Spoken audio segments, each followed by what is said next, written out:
Hey guys, it's Chad again. Hey, we got another GMC up here on the rack. Now this is a very clean on the outside.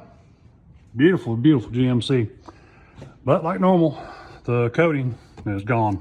Now that's, you can see it peeling off by the droves. Hey, most of my followers now shouldn't be too surprised at this. I mean, look at these lower struts. Cab mounts, typical, it's just falling off at this point. It seems like once these get to a certain age, they just dry out and they just start falling off. So, this is obviously the surface bulletin we've been talking about. This has been ongoing, video series.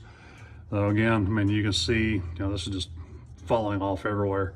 This is the Crossmember on the back side of your transfer case right here at the front of your gas tank. Again, looking up in here, there's rust and more rust. Coating, more coating coming off. I mean, you can just peel it off. Sorry about that. Again, up in the gas tank area, I mean, this here, for whatever reason, I mean, it seems like this area is the worst. I mean, it's actually a piece of metal that's fell off. It's, it seems like this area here, you would think it'd be most protected because, it has to get between the gas tank and the frame to get up in there, but apparently that doesn't mean nothing. It's just everywhere is coming off. This is the passenger side. Again, just bottom side of the frame, just everywhere.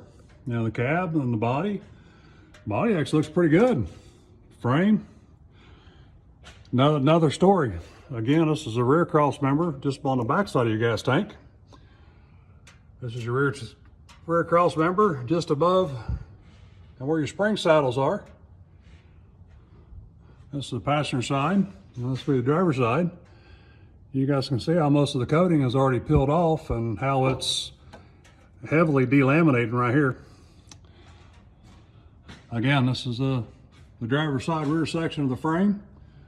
Again, like I said, the body looks really good. Frame, not so much. It's a good thing they brought this one here in to get protected. So we're going to put the back of black service on this one here. And just like that, we are back to black. All the areas that you've seen earlier from pulling it off, this product, what we wasn't able to blow off, you can see all the garbage in the floor. This is just from this GMC. But anyways, all these areas here, they're sprayed in, sealed in, and protected now. So, with this product here, when this coating does finish coming the rest of the way off, this product here is actually soaking through and get to the metal below. Since General Motors literally puts this stuff directly over bare metal, there's no paint underneath this, guys. So, I mean, you can already see where some of it's actually soaking in. See the transition? That's actually where the product's actually already soaking in. Again, we're in the gas tank area. You can tell where it's all soaking in already. So, guys, if you want to get yours protected and taken care of, get yours in here today. So we'll get you taken care of. Have a good one.